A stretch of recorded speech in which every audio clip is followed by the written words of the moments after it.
Hello friends, চলে গেছিলাম কিন্তু সেজেগুজে আবার একটা ইনভিটেশনে। এটা কিন্তু ইনভিটেশনের সকালবেলা ছিল, অন্নপ্রাশন ছিল। ছিল কিন্তু শঙ্কুদার ছেলের অন্নপ্রাশন, মানে আমার হাজব্যান্ডের বন্ধুর ছেলে। সব আমাদের নিজেদের মধ্যেই, পাড়ায় সব, সবার বাড়ি একদমই ক্লোজ বলতে পারো। তো সকালবেলা আমি আর রুবাই, কিন্তু সেদিন রুবাই ছিল ছুটি, তো আমি আর রুবাই কিন্তু চলে গিয়েছিলাম সকাল সকাল। বলেছিল ব্রেকফাস্ট থেকেই কিন্তু ছিল ইনভিটেশন, বাট ব্রেকফাস্ট তো হয় না, এটা পসিবল না।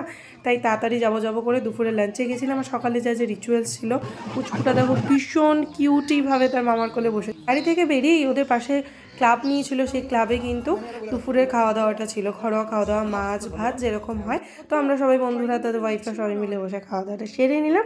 বিকেলে কী কী হলো সেটার জন্য কিন্তু ওয়েট করে থাকো। আবার কিন্তু খাওয়া দাওয়া করে বেশ বেলা হয়ে গেছিলো, বাড়ি থেকে রওনা দিলাম। হ্যাঁ, আর পুচকুটাকে কিন্তু আমরা ভালোবেসে একটা সিলভার চেন আর কিন্তু লোকনাথ বাবার একটা লকেট গিফট করেছিলাম। ওরা কিন্তু ভীষণ লোকনাথ বাবার ভক্ত, তাই কিন্তু আমি আর রুবাই পার্সোনালি ভালোবেসে চেন আর লকেট গিফট করেছিলাম। চলো দেখাবেন।